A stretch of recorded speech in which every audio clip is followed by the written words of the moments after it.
Itong motor na ito ay ikukumpara natin sa Bristol Veloce 500. Ngayon lang ako nakakita ng motor na may 6.5 na ganito. People's Republic of China.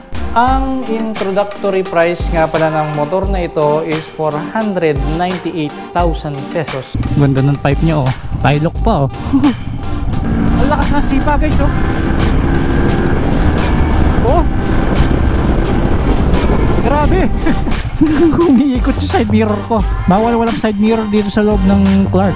Ang ganda nito, oh. Malamotard yung dating.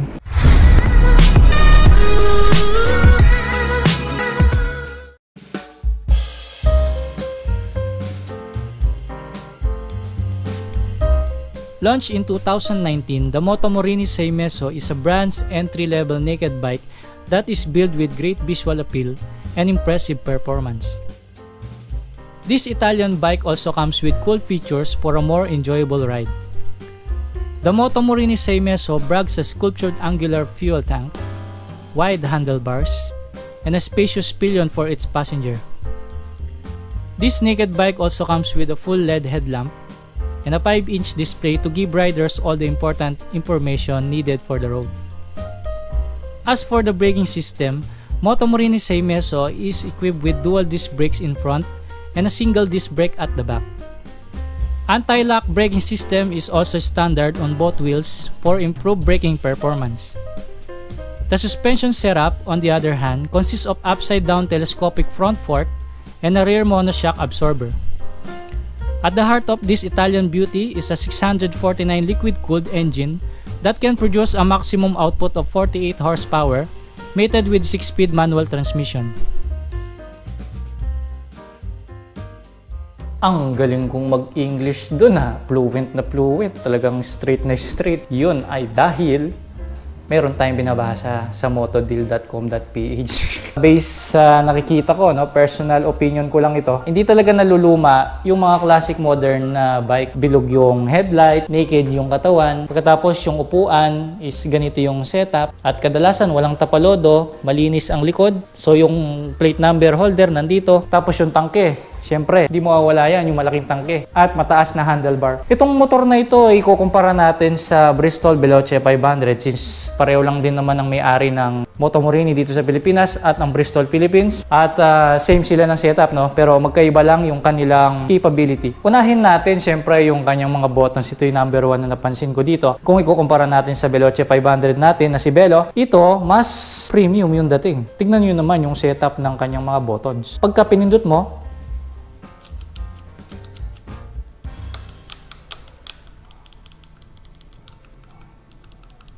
diba? Ang sarap sa feeling. Medyo dito lang ako nakulangan sa mga print ng kanyang mga buttons, no? Medyo hindi ganun kakapal. Parang tingnan nyo tong back. Medyo nakadikit na siya sa corner. Pwede naman ilayo ng konti. At itong left and right, yan medyo malabnaw yung kanyang pintura, no? But sa feeling naman, napakasarap gamitin. At ito yung madalas mong pinipindot, itong bandang left. And then madako naman tayo dito sa kanyang TFT display. Napaka-cute. At kapag hindi naka-on yung kanyang TFT display, kaya akalain mong full screen siya na pa-oblong ang shape, no? Pero pag binuksan natin, may animation pa na 6.5. Sei Mezzo. So ito lang po yung boundary ng kanyang mismong TFT display. Pwede pa i-connect yung phone mo. Ayun yung symbol niya, guys. Tapos ito naman yung susi niya. Ayan, mas may details at ang ganda ng logo, no? Agila. Ito naman yung kapansin-pansin sa motor na to.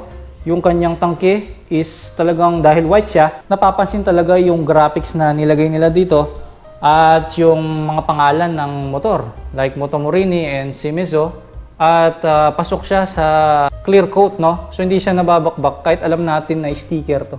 Tapos dagdag po pa yung banda dito, 6.5, ibig sabihin po niyan is 650. Hindi ko alam bakit 1/2 yung nilagay, pwede naman 650, pero siyempre para maiba naman, ngayon lang ako nakakita ng motor na may 6.5 na ganito. Akala ko 6.5 yung pwede sumakay nito. 6-footer ba? Di nawawala yung branding dito sa engine. Ayan, naka-emboss. Dito sa side is napakalaking Moto Morini. Papunta dito sa upuan, napaka-quality ng dating. Magaspang, parang liha. At dalawa yung texture niya. Merong makinis na leather at may magaspang. Tapos mayroon pang handle dito. And yung stitch niya, talagang kita mo pantay na pantay. Tapos pagdating sa likod, yung napaka-cute niyang ilaw. At dito, napakalinis ng dating, no? Wala tayong makitang iba dito, kundi yung mga tornilyo lang niya. At meron siyang plate holder dito, na kung saan kapag tinignan mo banda dito, parang lumulutang lang to, no? Hindi siya single swing arm, unlike sa Bristol Veloce. But still, okay naman. Mas, alam niyo na, mas pantay yung dating ng motor pagka ganyan, no? Ito pa sa pinaka-upgrade na ginawa dito sa motor na to is Brembo, yung brakes niya, napakalupit. Yan sa harap, napakalupit, no? Then ito kanyang radiator, wala nga lang cover unlike sa Veloce. But anyway, meron naman siyang extended na tapalodo dito. Hindi naman siya masyado matatamaan, pero meron tayong nakikitang dumi dito. So ibig sabihin, umaabot siya, no? Dito yung kanyang engine number. Dito located yung kanyang filter, madaling tanggalin. Ewan ko, araro ba ang tawag dito? Basta belly pan, ganyan. Meron siyang screen dito, ayos ha. Ito ay pampalamig dito sa kanyang catalytic converter. Ayos, di ba? Dito yung kanyang oil. Makikita mo dyan yung level. Then meron kapansin-pansin na sticker dito na made in PRC. So I think ito ay People's Republic of China. Dito located yung kanyang coolant. Dito mo makikita yung level. At marami tayong napapansin na mga branding dito. Like ito, meron din siya dito. Meron siya dito. Dito sa harap, meron din siya. At syempre sa makina, meron din dito. Madako naman tayo sa kanyang ilaw. Ang ilaw niya, makita nyo ganyan lang yan. Pero sobrang liwanag niyan. Maliwanag pa sa Veloce 500 guys. Nakita nyo yung napakalaking parang projector, no? Yan, naka-on na. Sobrang liwanag niyan guys. Lalo na sa gabi. Ganyan naman ang daytime running light niya. Sobrang liwanag. Pagdating sa signal light, nakita natin napakaliit ng kanyang signal light. Pero wag ka. Sobrang liwanag niyan. Oh, kakasilaw. Tapos dito, yung kanyang frame ng body guys.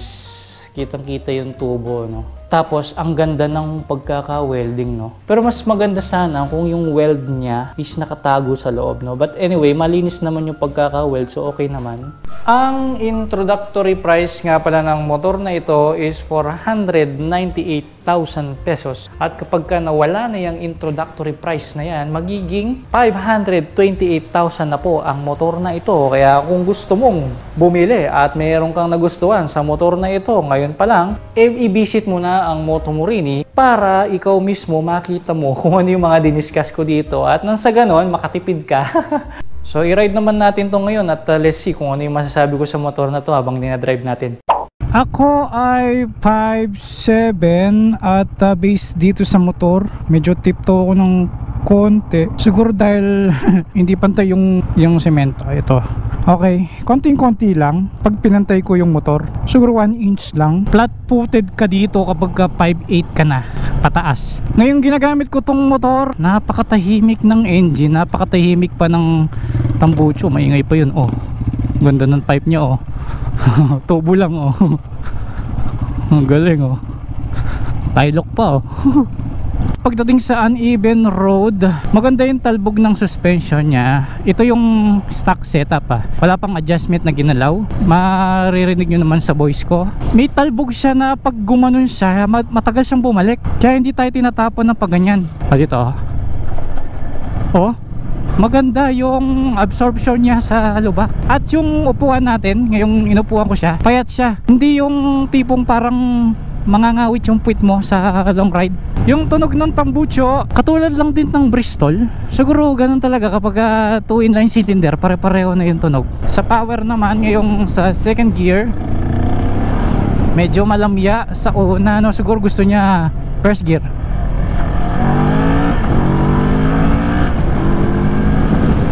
Hindi siya ganun ka-sharp pagdating sa torque. Ayan o, 6,000 to 7,000. Ang lakas ng torque.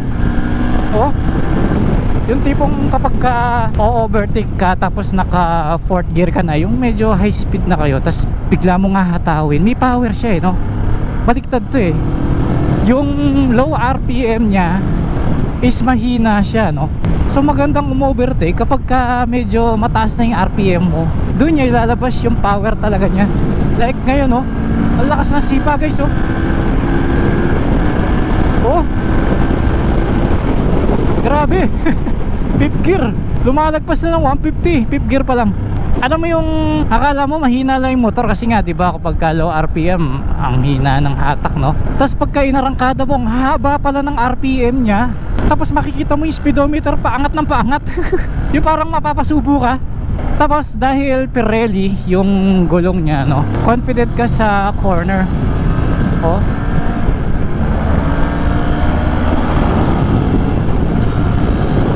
Di ba?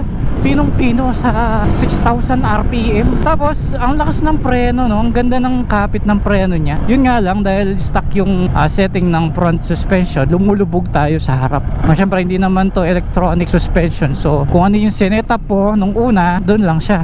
May tawag doon nagda-dive tayo kapag nagpa-brake tayo ng sagad. Tapos yung pag-brake natin, guys, ang payat ng brake lever, ang sarap sa daliri. Meron kasing brake na hanggang ganyan-ganyan lang eh. Ito, ganyan-ganyan lang eh. Ito, sakmal mo.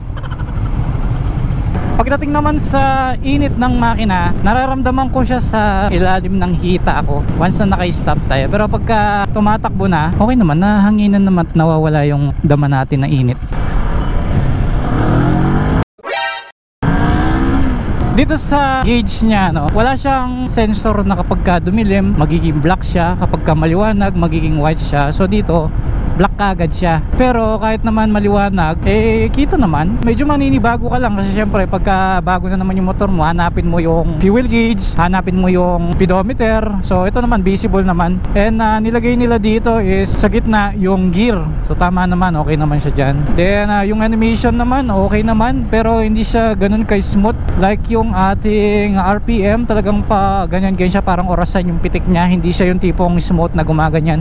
Ang maganda dito sa fuel gauge niya, bukod sa meron siyang level, meron din siyang range kung hanggang saan aabot yung fuel mo ngayon. So pinapakita niya dito is 99 kilometers. So okay yan, maganda yan.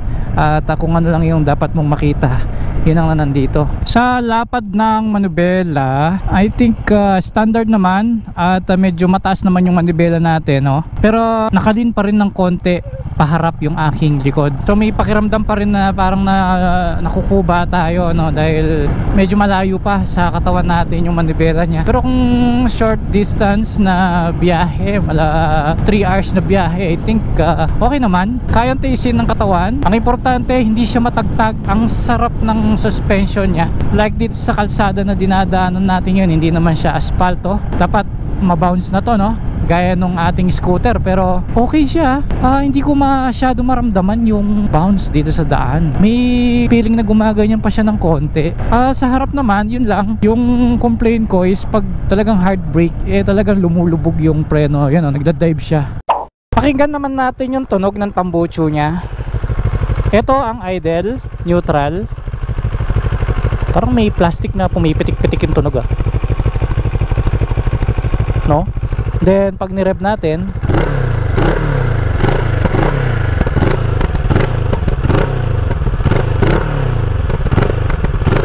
may kalapak pa sa dulo, oh. Then yung tunog ng engine,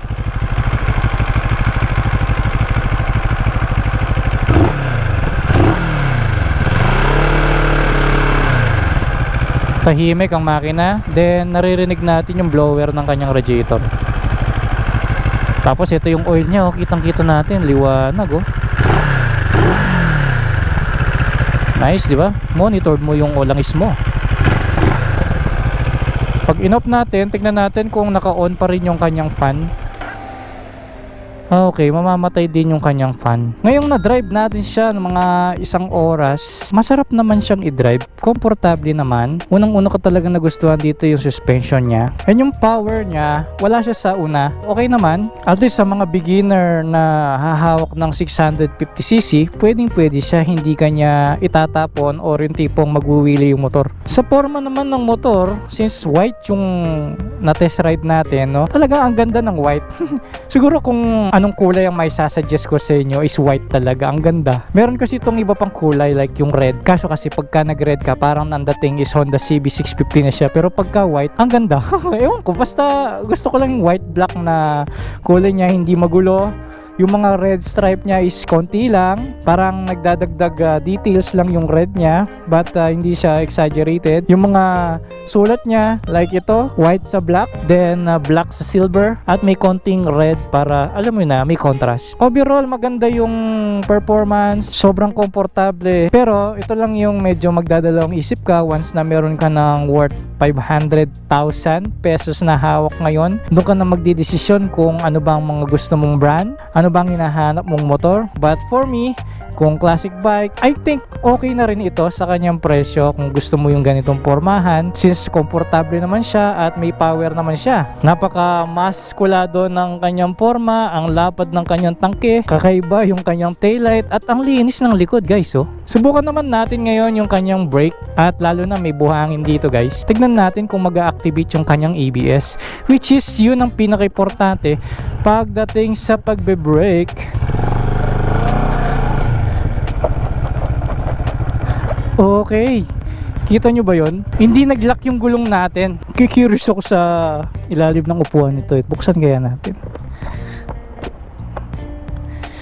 Ayun, grabe, ang linis ha. Ano to, mga fuse? Ano kaya to, no? Ganda nito ha. Tapos yung mga wiring niya, may tela. Very simple lang ng setup niya, no? Hindi komplikadong tignan. Tsaka ang dali niyang buksan ha. May mga ganito na nakikipaglaban ka pa sa motor. Ayun lang, nagkulang lang siya sa traction control. But anyway, gaya nga ng sinabi ko kanina, hindi naman siya ganun kalakas pagdating sa arangkada. Siguro naman hindi ka hataw sa buha-buhangin na lugar, no? Pero syempre, maganda pa rin na may traction control siya. Medyo na luwang yung aking side mirror. Hindi ko naigpitan. Wala pa namang akong tools dito. Umiikot yung side mirror ko. Bawal walang side mirror dito sa loob ng Clark. Yan, pagka mabilis yung takbo natin ito, tumutupi papunta sa akin side mirror. Tignan nyo. Oh my god. Ano to? Vanity mirror. Pa-adjust natin sa Ducati Clark.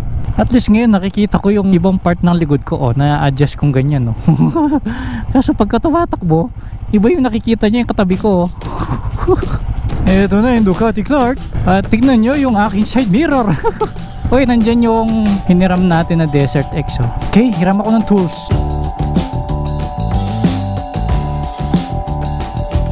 So yan na, higpitan na yung ating side mirror, guys. Okay na, salamat sa Ducati Clark. Buti tropa natin sila dito. At ito nga pala yung motor ni Brother Alfred, pina-maintenance niya ngayon dito. At sakto, sa susunod na vlog natin, guys, meron tayong official ride ng Ducati. So expect na mag-multistrada B4 tayo tomorrow, or sa next vlog, kasi tomorrow yun eh. So sa Sabado na po yun, abangan ninyo, since yun naman talaga ang main content natin. At every Tuesday, doon tayo nag-upload ng mga reviews natin ng iba't ibang klaseng motor. At salamat sa Ducati Clark. At ang dami nilang mga classic bikes dito, scrambler. So iba-iba yung mga variant nila, no.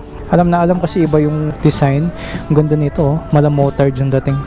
So kung ako naman ang inyong tatanungin kung ako ay bibili ng ganito, well, syempre depende yan sa kung anong klaseng rider ka, kung ano yung personality mo. But kung ako ay isang mahilig sa classic at talagang decente ang outing outfit, at mahilig ako sa mga retro style na gears, na sasakyan, mala vintage ang pormahan, nako, may ko-consider ko to dahil napakaganda ng porma niya. At even yung manager ng Ducati Clark nagandahan sa porma nito. But syempre, pagdating sa brand, kayo na ang maghusga kung saan kayo mas masaya. Syempre, kapag meron kang inaalagaan na brand, halimbawa fan na fan ka talaga ng Honda or Yamaha or Italian bikes like Ducati, syempre hindi mo bibitawan yung mga brands na yun. But syempre, kung bago ka lang na magbibig bike at mahilig ka nga sa mga retro style na vehicles or motorcycles, diba? At napaka-friendly niya. Kahit first time mo lang mag-ride, at hindi mo akalain na big bike ng dala ko. Sa level naman ng forma niya, napapatingin pa rin naman yung mga tao. Although tahimik yung motor, diba? Napapatingin pa rin sila. So ibig sabihin may angas yung motor. Alright guys, maraming salamat. See you next vlog. Sa Sabado na po yun. I hope you really enjoyed our vlog today. Alright guys, ready for speed.